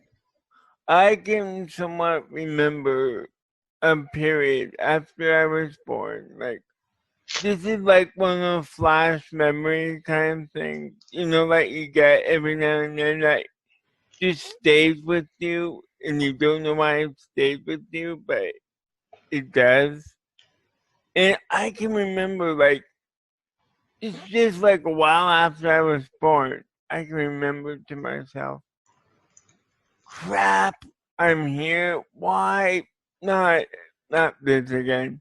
Like, I felt like as if I went through something, but I'm going through it again. Like, I knew why I was back here. I knew, but yeah. So maybe that's what this whole thing is us being brought back to fix whatever the crap that happened before, to put something right. I don't know. I'm just saying it's kind of a weird thing. None of us know. That's what the fact of the matter is. None of us actually knows. We can just hypothesize. We're tossing theories around. Well, what I think, I'll tell y'all what I think. Go ahead, John. Tell us what you think. I think we're on a no man left behind mission. I think that we did jump back into ourselves at key spots to really hammer this thing down going out. That's what I think. I think we've all done this before, but we've jumped back of our own accord. I certainly think we're by choice. I certainly think all this is. I think we all was like one for all for one for all this time. And we just jumped. We're like, fuck yeah, we're doing this. Well, it's interesting because, like I said, last night I couldn't sleep. And it's like, okay, well, then I guess. I'll see you guys next Wednesday. Bye, Earl. Well. So you get to the point where you've tried reading yourself to sleep, and that didn't fucking work. And you try all these. I was like, okay, I'm just gonna do some visualization, some kind of like more like breathing exercises. That will usually help me to kind of unwind if I go into a lot of like almost like meditative type breathing exercises. Get my breathing really, really well regulated. And at the same time, I'm thinking to myself, I'm so sick and tired of not knowing. But this is fucking bullshit. And I was thinking about a conversation, Ann, you and I had about a week or so ago, about the whole thing about remembering and maybe why we're not supposed to remember. And I sat there going, and then I started dreaming, like I said. And there were definitely pieces, like I was definitely being shown in my dream pieces. Of course, I can't actually remember the pieces. So I don't know. I need to like get myself signed to some kind of a contract that's like ironclad that you will not only see the answers, but you'll fucking remember them too when you wake up. That's what I don't like what you said. I've been thinking that up and honest. Like, I don't like not remembering shit. It's like if there's been some erasing thing, like this recycling thing that's may be going on, which kind of makes sense when I look at the bigger picture of everything. Yeah. Like we've been doing. It's like, yeah, a lot of shit don't make sense. So that could be a good explanation. It's like, yeah, one big, huge soup of recycling. Blair, you're fucking hysterical. I want handwritten notes instead of this abstract shit. Yeah, I do too. I'm with you on that. But then, like Ann and I think Ann was in the conversation that I put out between you and I last week. We talked about like security. Yeah, it was. Is it literally that we cannot know consciously at this level here what we're doing for security reasons? Because we can be read, because they can read us. Yeah, exactly. You wouldn't. And that's why we can't know. That's it. Yeah, you wouldn't give a spy the mission, right? You would literally train him and then forget it, make him forget it, so they can do shit without being caught, right? Like I'm just a humble shit poster. Nothing else to see. Move along. Hey, listen. So there was a conversation. Alien level MK Ultra. Sorry, say again. Alien level MK Ultra. If we can do it to each other, I'm pretty damn sure it's a technology that's well known, right? But I mean, we know they can read us. We know. There's been all of us. I mean, it's gone like hyperdrive in the last year. Where you click on something and then all your Google ads continuously come up with that thing, and now it's to the point of, like I said, you can think about something and it fucking appears in your feed. Think about something and fucking ad appears. Boom. So we know they can read us. But I mean, so get this message, fuckers. you guys love, but I had a couple of years, like around 2008 or 2009, one of the weirdest dreams ever. Like I'm sitting somewhere in a chair on a ship, two people are talking to me, literally showing me everything I ever wanted to know. Then that one person looks on some kind of screen, tells me, "Oh, your alarm clock is about to ring in a few minutes." We got to erase everything that you just learned, but you can keep it somehow, but you will never be aware of this. And then I'm sitting there hysterically like, oh my God, you can't, why even tell me this and then do this, you know? And then that person said, look, your alarm clock. And then the weird thing was that dream, there was no fading from dream into reality. I see myself in the dream reaching out of the dream with my hand to my cell phone where the alarm clock rang. I pushed the button to stop, and then I was awake. And I was like, what the fuck what just happened? Yep.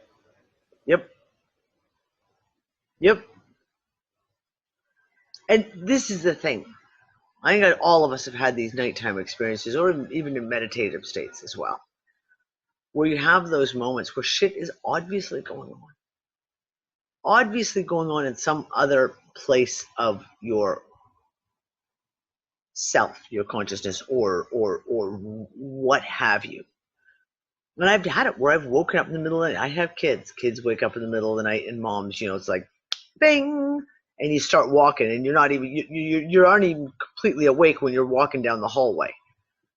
And I've had it where I'll be dreaming, and that dream has continued as I'm walking down the hallway as like a transparent layer, and then all of a sudden you have those moments where it's almost like I can almost feel the shit. She's awake. Yes, transparent layer. It's like a transparent layer, and yeah, I literally walked down the hallway. I can't tell you how many times I've done it in the middle of the night. Doesn't that remind you of a painting painted on silk where you can see through? I mean, you can see the picture. You can see it clearly as day, but you can literally see everything that's behind that picture. Yep. Multiple times. I actually had it just a couple of weeks ago, which was really, really strange because I haven't had it really since, because my kid sleeps through the night now. I don't usually have to worry about that. But yeah, these are the things, these little hints that we get that this reality that we're told it is not fucking what they tell us it is. Like, you can't explain it. When whole groups of people are experiencing these kind of things, you can't toss it off as, oh, you were dreaming or what, no. Or when they have literally slammed you back into your body. Oh, because fuck yeah. You were not where you were supposed to be. And they say, bam! And yeah. Yeah. Oh yeah. I've had that happen multiple times where I've slammed back into even just that kind of thing where, like I say, a kid comes into the room, they're sick or something, and you are in the middle of something, and next thing you know, you're like in your body, but you've landed so fucking hard, the wind is almost knocked out of you. It's like, oh fuck. Getting kicked out of dreamland. Exactly.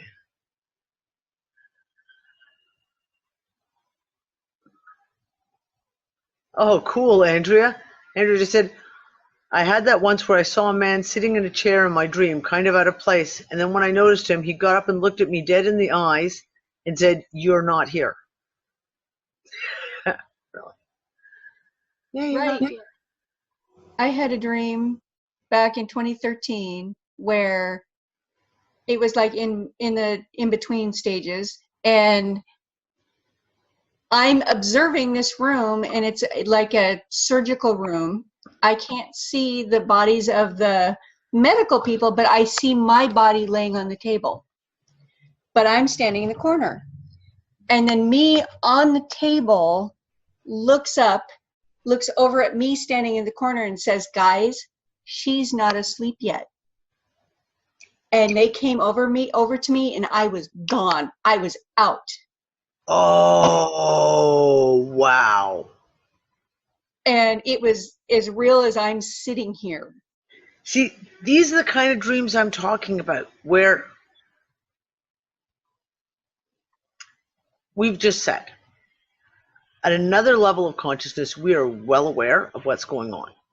We have obviously chosen to be doing what we're doing. God knows why. I'd like a full explanation for sure. But we've obviously chosen it. And that dream, Renee, right there, when you yourself say she's not asleep yet, it's like, obviously it's like a consensual thing, if you will. Now, if we take that as an example, because your example, what you just said in that dream, is a dream that a lot of people have had, in the fact of seeing themselves in a surgical procedure, seeing themselves in a lab, something of that nature, right? Right. Now, if you imagine, if you're someone who's not aware of some of this shit and you see something like that, are you going to think you've just been abducted by aliens? Oh, yes. In this case, though, it felt like they were there to help me, that they were there to fix something about my physical body. Yep. Or whatever, but they were there to help me. It wasn't a scenario of hurt or danger or anything like that, but it was that my conscience shouldn't have noticed that that was going on. Oops. Right? She's not asleep yet. Well, this is it. And this, I mean, I've seen those kinds of things multiple times over my entire lifetime. And there's when I was younger, there was shock. You're seeing it, it's shocking, right? But when I analyze it, there was never any fear. There was no terror. There was no... No, it felt as though I should have been there. Yeah. I mean, it was shocking. If you're externally looking at it and you all of a sudden have no basis point to gauge it on as far as a dream goes, it could be shocking and scary because you go, what the hell? But the actual feeling of it for me personally has never been anything that was like, I was never afraid. I was like, there was no terror assigned to it other than, as I said when I was younger, just the unknown itself.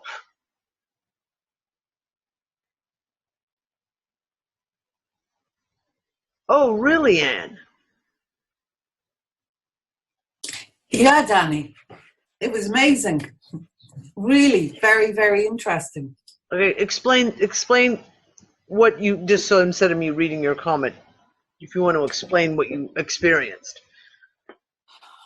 Okay, so I was in bed, and this team of medics arrived. At the time I had a really bad back, and I was in and out of osteopathic treatment quite a lot. And that night my back was really sore, and I was lying there, and this team arrived, and whatever they did, it wasn't like somebody just giving you woo-woo healing, Not that that's woo-woo necessarily, but I felt my body move as if an osteopath was working on it, and I heard a click, and the adjustment was made. Something actually physically happened, and the pain was gone. And you woke up the next morning and were like... Yeah. But I knew, I mean, I wasn't asleep when it was happening. I was dreamy, but not asleep. That in-between stage? Yeah. Yeah.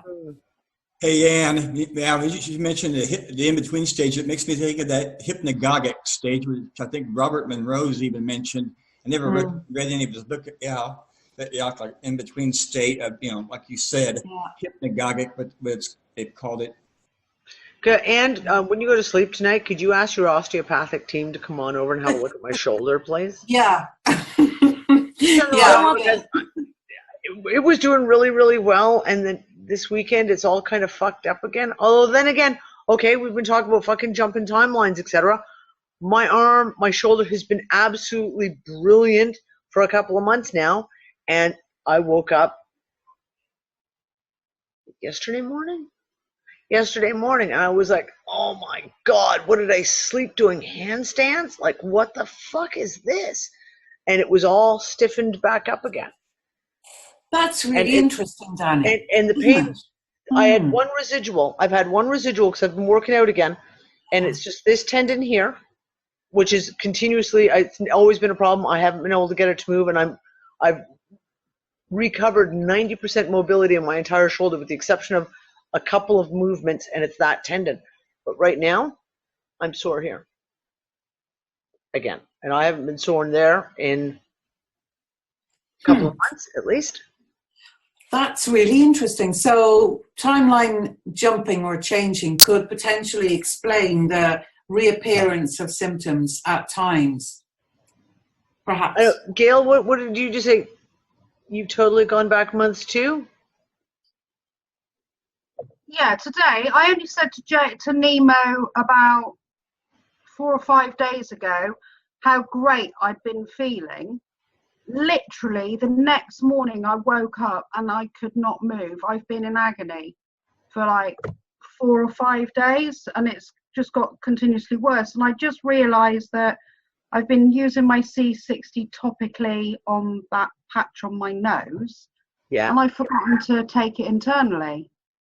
So I but I mean, he was saying, let's go swimming. And I'm like, mate, even the thought of like walking barefoot on a slippery tile, yeah, I couldn't do it. Yep. The pain's just been so intense, but I feel like I've gone back months. All that work that I've done, and it just seems to have gone back. So yeah, I know exactly what you mean. Yeah, that's interesting. I didn't work out last night. I was too fucking tired. And I didn't work out tonight because it's Wednesday night's show night, so I never get a chance to work out in the evening when it's show night. But it'd be interesting tomorrow night when I go to actually go work out if what the mobility in my shoulder and in my one knee will be again, because I was doing really, really well right up until Monday.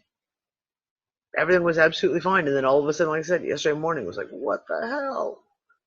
Who's been beating me while I was asleep? That's what I want to know. Penny, yeah, actually, funnily enough, I actually commented on that yesterday. It felt like time had slowed down again. Yesterday just seemed like one of those days where just fucking, now I don't know if it was because I was excessively tired yesterday, like literally so fucking tired. That's what it felt like. But yeah, and it doesn't help you guys in the States have just had the time zone change over too. I mean, that throws everything off whack. I've had come on, I'm 55. I've had this time change for how long now? But this, oh my God, the clock does not fucking move. It is like so slow now. I'm like, what the hell? I felt like that last night when I was trying to get the boys in bed. We were like looking at the clock going, it's only 7:30. I can't put them in bed yet. It's only 7:45. Oh my God. Just hurry up and get to bedtime. It felt like the hour it took to get to my boys' bedtime took 3 hours to go by.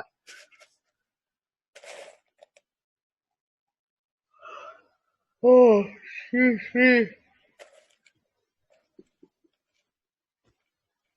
oh, really, Igor? That's interesting.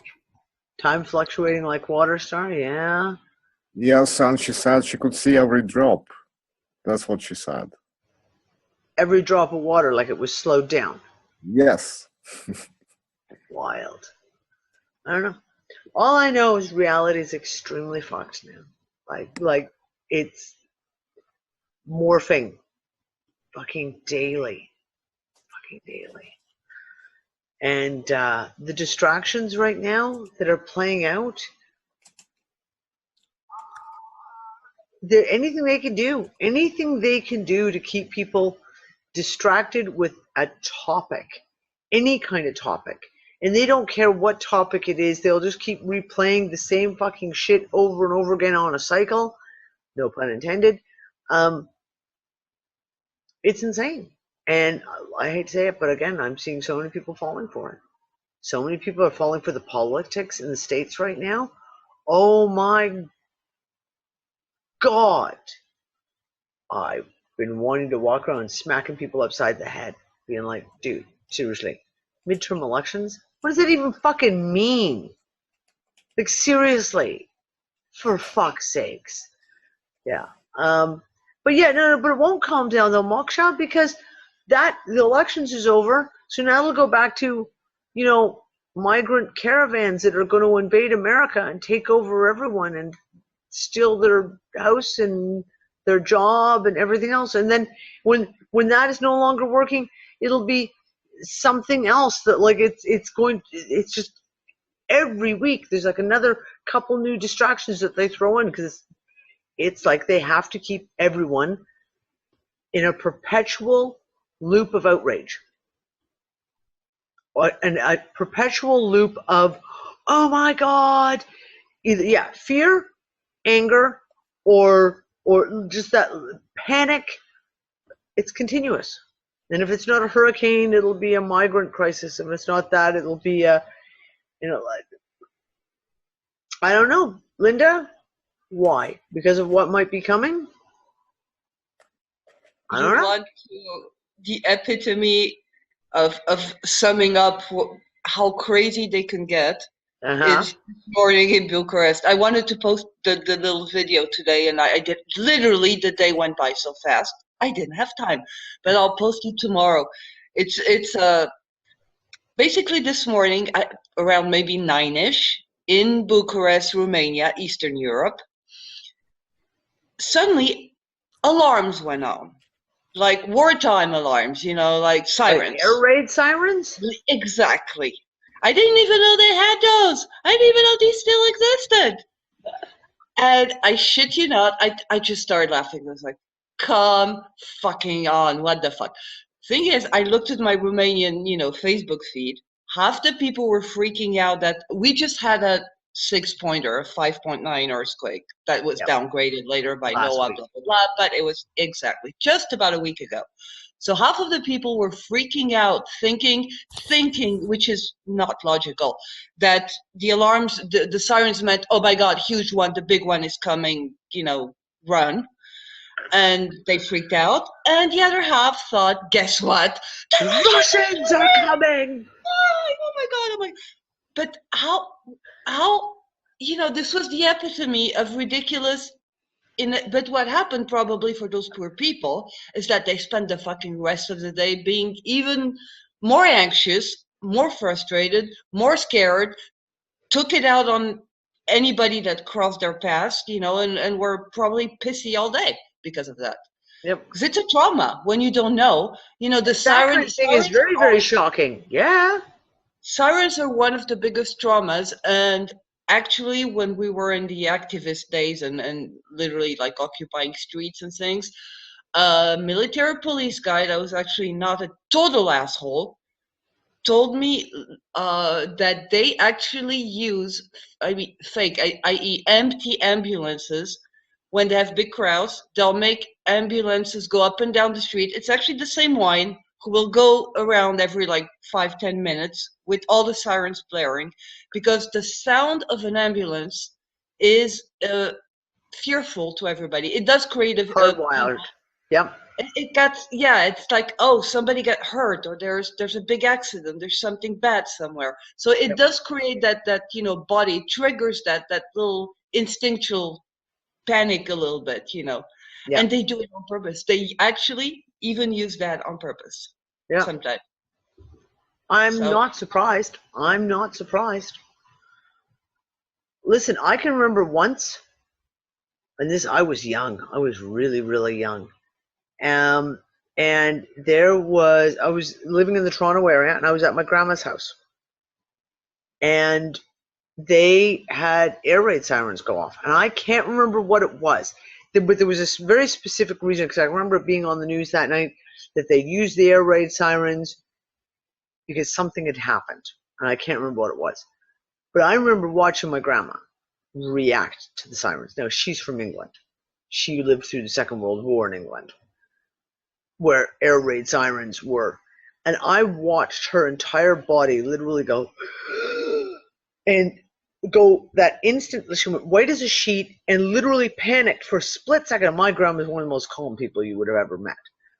Calm, like just panic, instant freezing, and hearing that siren, and then you could see her literally you could almost hear like gaining control back of like going, okay, we're in Canada. It's not the Second World War. I'm not in England.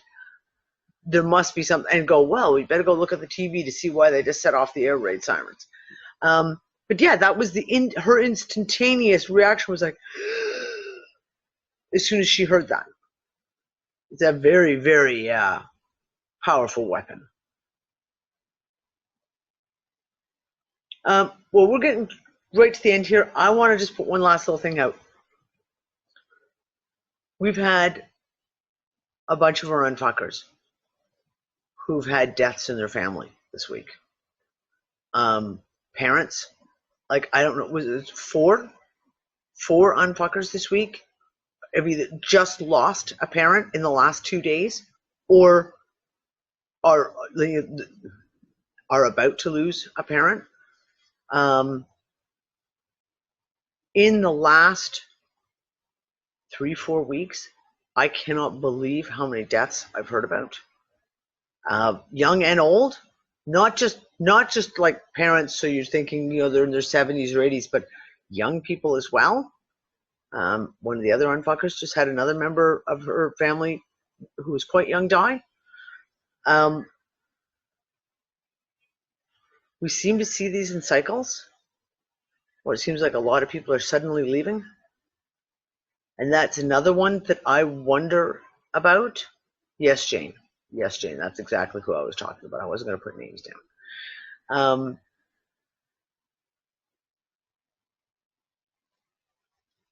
The one thing I thought about with the whole thing of if there was a reset of a cycle or a re-looping or a timeline change or whatever that happened this week, is that why there's been a sudden bunch of people who are leaving? Either A, could be literally simply the shock to the system of going through a radical change like that, or that maybe their mission is finished. I don't know. But this week, Monday, Tuesday, Wednesday, I know of at least now 6-7 people who died, like who are personal friends, family members, etc. this week. It was crazy. And 3 people that my dad is close to in the nursing home have died in this last week as well. Wow.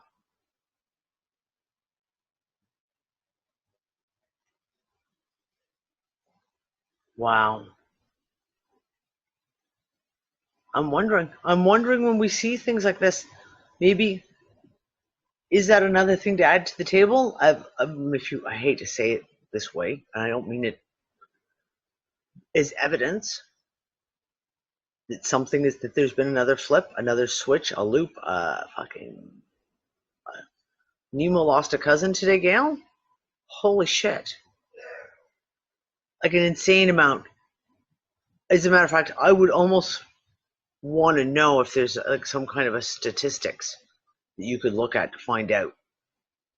If we keep in mind this time period, so between like say the 5th and the 7th of November of 2018, if we could look back. When Brianna just said, a friend of mine lost 2 high school friends in 1 week in their 50s. Wow. I'm saying, is this one of those things that we see if we're looking at there was some kind of a jump, a shift, or whatever we want to call it, is one of the symptoms, if you will, a huge amount of deaths? I don't know. Wow. I'm sorry. I don't want to be disrespectful, but the other day, a few weeks ago, this new TV show Teen Titans, or actually Titans, like the movie version for grown-ups, basically, or the serious version. Yeah, well, lots of critics anyway, but there was this one scene where this girl, where the story is revolving now, she has like a demon in herself, like queen or princess demon that can call in the king demon, so to speak. And they said everywhere she goes, people start dying left and right, like natural causes, anywhere causes. I mean, I don't want to put a scare out here. I just wanted to mention this because this is like a few weeks ago mentioning it and something like this becomes real. And since you guys mentioned the last Unfuckers, American Gods, I mean, have you guys finished this? I mean, I'm only on episode 4. I'm still working my way through it. I can only watch when there's no I'm literally sitting here and thinking to myself, how did they get away with this? How did they get this sent out there? Because there's so many leaks in there. Like, you watch it. Yeah. Oh, I like that. I'm on episode 4 of American Gods. I can only watch it when there's no children around, which means I get to watch an episode maybe once every 4 or 5 days. So. You must have seen the David Bowie bit then. Yeah.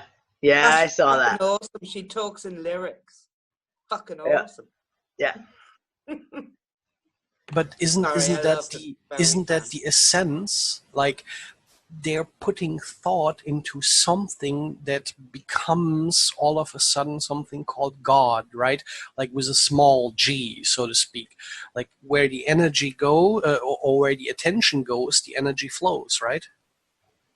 Yeah, but you could also say the fact of, the American Gods show was out last year.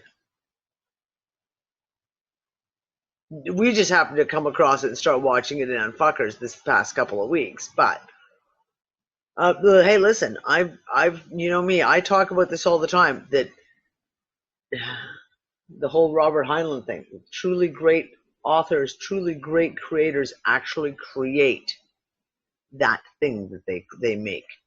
They put so much energy into it, they create it.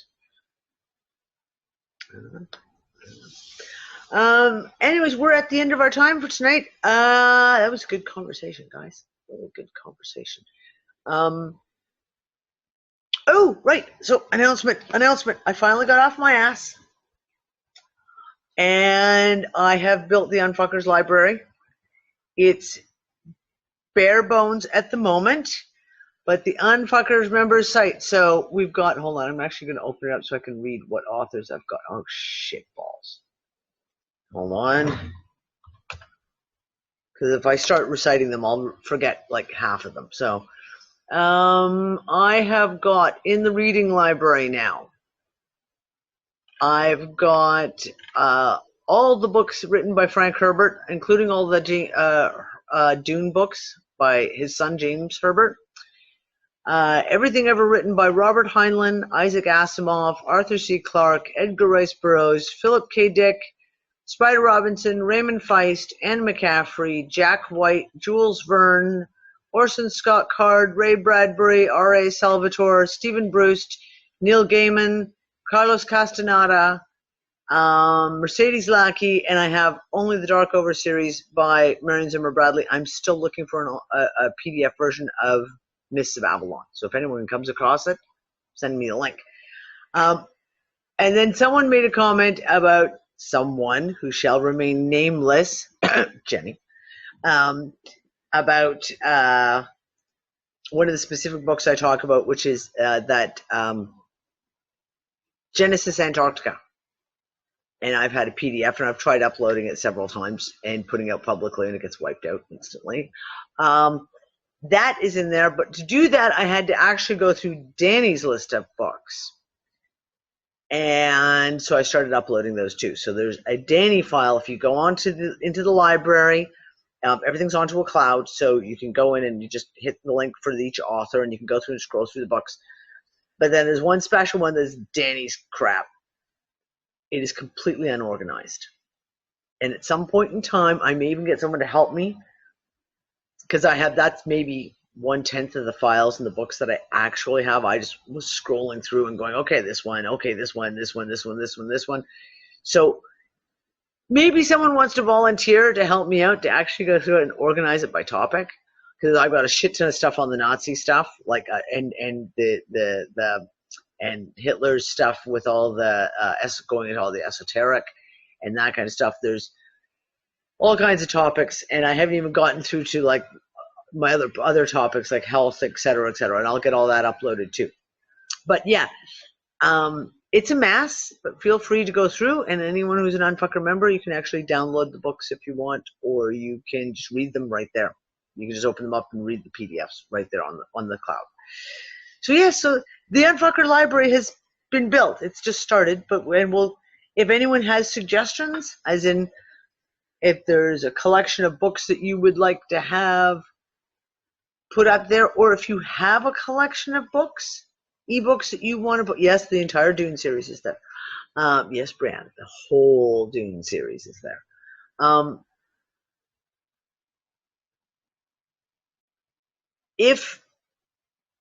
You have Genesis Antarctica on audio. Oh, cool. I didn't even know they'd done that one. There's also the Mario Biglione book that I talked about a few months ago, and he's the guy who was called in by the Vatican to translate all the original books of the Bible, the early books of the Bible, and he came back and was like, that's not what it fucking says. So that's in there too. Well, yeah, I just kind of put a whole pile of stuff in there so you can go through it. And like I said, it needs to be radically fucking organized. I need to figure out a way if people, because it's like someone else said they've got a whole pile of books, ebooks and stuff that they would be on all kinds of Unfucker type topics. I just have to figure a way to be able to either get them uploaded somehow. We'll figure it out.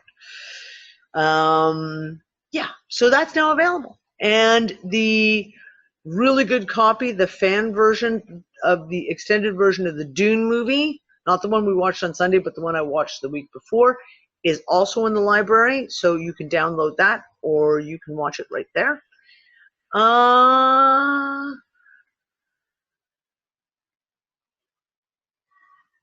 What stopped you? What? Oh, VPN? Yeah, sometimes it happens. Renee, PayPal is a fucking disaster at the moment. I've had epic, non-stop PayPal problems. People who've gone and trying to go to Guy's Garden to make purchases, and they get halfway through the purchase process, and then all of a sudden PayPal just either times out or just disappears, or seriously, it's insane. Don't worry, Renee, just send me a message and I'll help you sort it out. It's not a problem. But yeah, PayPal is an epic fucking disaster at the moment. I got locked out of Facebook for an hour yesterday too. Like my Facebook just fucking disappeared. Like literally disappeared. Everything else was working just fine. Facebook, voila, gone for a little over an hour. Yeah. So yes. So the library is up and running. So there we go. As for Sunday, I have no idea what movie we're going to watch because I forgot to do the poll again, and I just put it up just before we went live. I radically typed it all in. So I have no idea what we're going to be watching.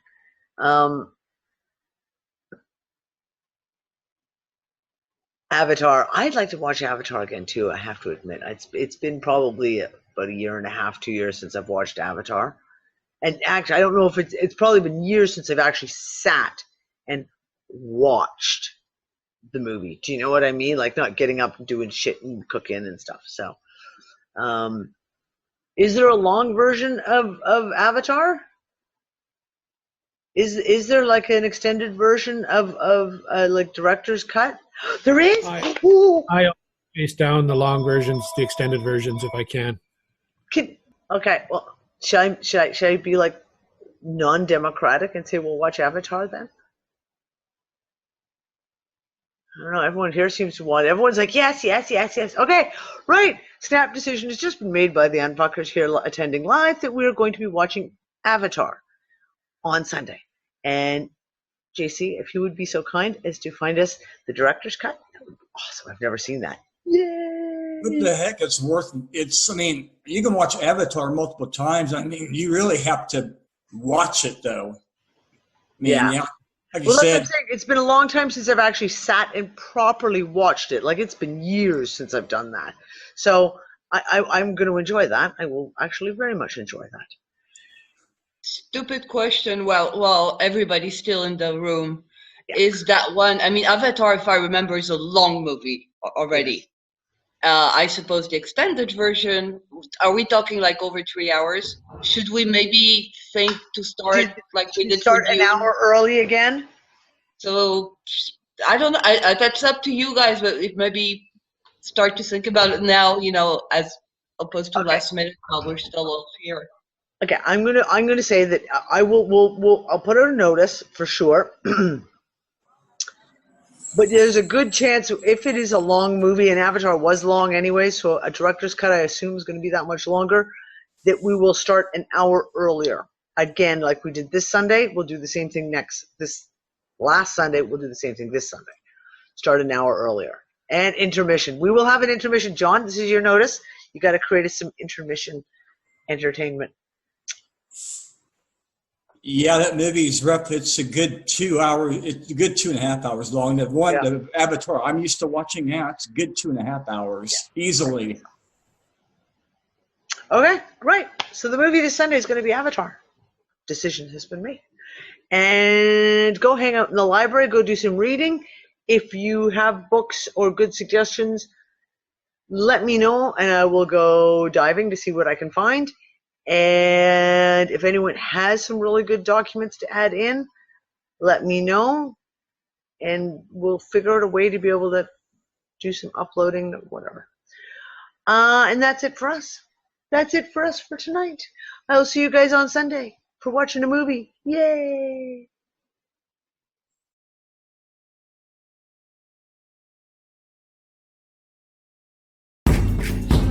One small step